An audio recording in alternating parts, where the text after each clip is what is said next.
大家晚上好. Good evening, everyone. Today I'm a little bit nervous because it's my first time to have a presentation in front of lots of people in English. Ooh. Thank you. I started practicing English by myself when I was 29 years old. And so today I'm going to talk about my experience to practice English speaking. Well, to begin with, I'd like to talk about my experience when I was in 3 conference as a translator between English and Korean.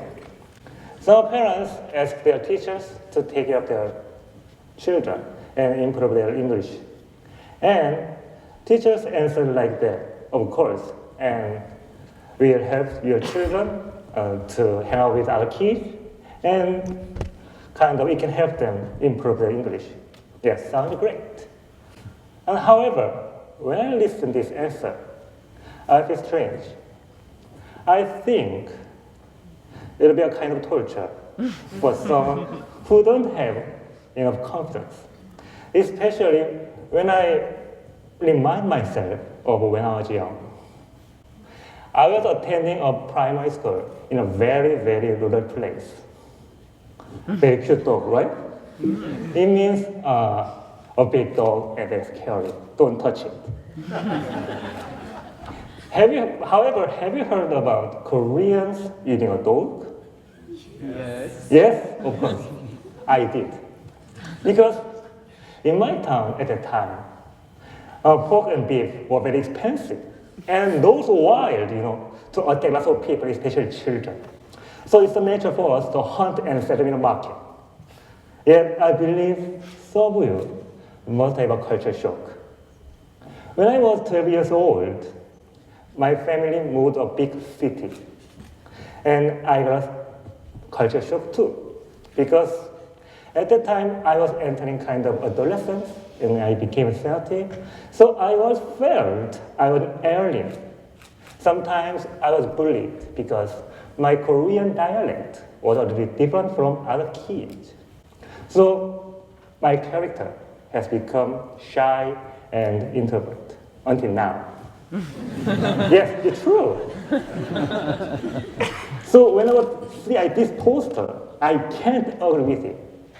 And I believe some students who don't have self-confidence also can't agree with it either. Not only my personal character, but also the external environment prevented me from learning and studying English speaking, because there are only few number of foreigners who can speak English at that time in Korea. And even I entered the university 17 years ago. So foreigners at that time seemed like kind of an alien, like a doctor. Airplane seemed like kind of a time machine called TARDIS. So I totally gave up practicing English speaking when I was 27 years old. When I was 27 years old, I went to Australia to work with working holiday visa because my family almost went bankrupt. The first sentence when I was in Australia was, "Can I get a cup of cappuccino, please?" Because I've been addicted to drinking coffee. I love coffee.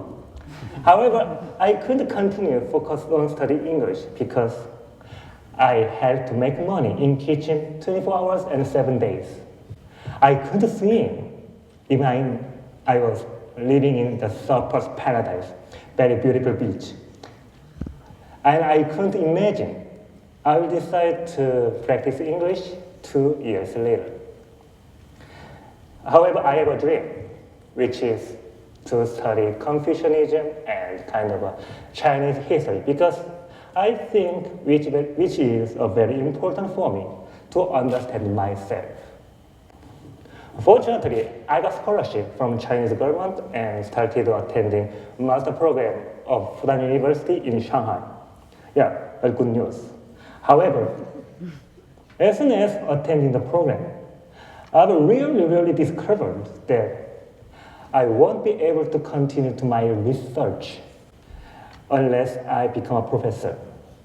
Because otherwise, I'll be hungry and dead. Yeah, true, yeah. So to be a professor as a Korean, I'll have to go to United States and to get a doctorate degree. And it means, this is my dream, it means I have to take TOEFL and the GRE exam, very difficult exam, And how do you think I overcome this difficulty?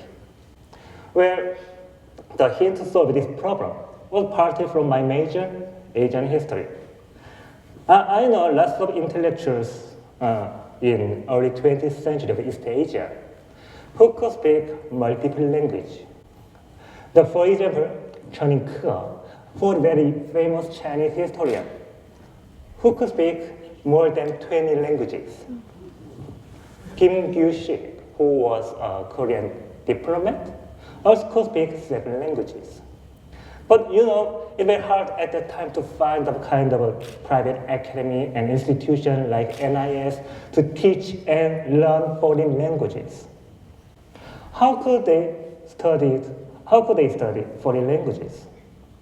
Well, I guess the hint or the secret would be in the traditional way to study in East Asia, which is memorizing and reciting. If you don't memorize a paragraph or script, you'll be hit and crying like them. Yeah, that was stubborn and it's funny. However, such a stubborn way partly comes from my experience in Australia. I was attending a language course for a month, and of course there are lots of Koreans studying English there. And many of them said that there was nothing to learn because it was too easy for me. Certainly some of them were in the highest level of the course. However, their English speaking level was much lower than students from other countries. Why? After observing this situation, I recognized that what they need was not knowledge, but just practice. I guess they thought it's okay to have a right answer to a question. It's very complex in education with East Asia because lots of parents send their children to a kind of a private academy after class, of course for their improving their academic skill, but exactly speaking, for their examination. So I think there's a problem in this way, like the following example. If you watch a TV show of cooking every day, but if you don't cook and if you don't practice cooking in the kitchen, the dish you cook is always terrible and cold. So I decided to practice English by memorizing and reciting a paragraph. When I listen to kind of dialogue lecture and I don't understand just one word in the paragraph. And I don't stop repeating this practice until I'm reciting perfectly. If I make a small mistake, like kind of a small moment of pause, I do it again. While doing this practice, I've discovered that practicing foreign language speaking is also kind of physical activity. Have you ever had an experience to speak something meaningful without your attention? Or I believe some of you have experienced that if you think lots of thoughts in your brain, but you couldn't speak them out. Why?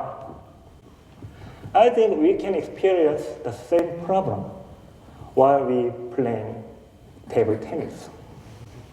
When you just start playing table tennis, we usually shot the ball in the sky and my partner will be angry. What are you doing?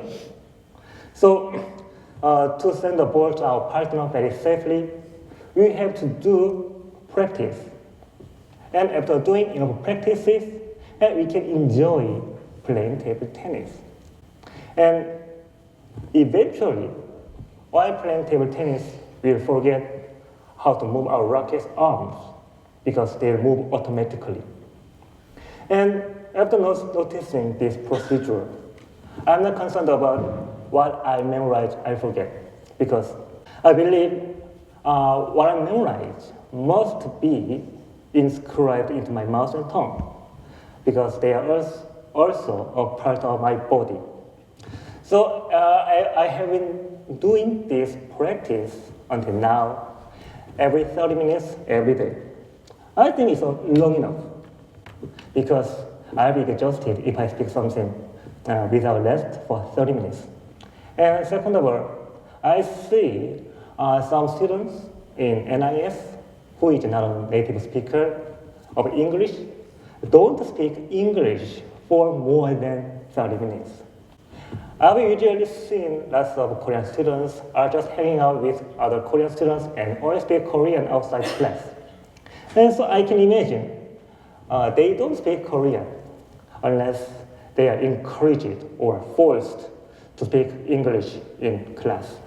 When I just start this practice, I can memorize only 2 or 3 sentences for 30 minutes. Of course, doing this practice again and again, I can memorize more and more sentences. And then I've discovered that the more sentences I can memorize in a limited time, the more fluently I can speak English. Yes, this practice can be also kind of a self-test to estimate my own language level. So theoretically speaking, I don't need any practice. I don't need any activity to improve my English. I can practice by myself. However, sometimes we need kind of objective assessment.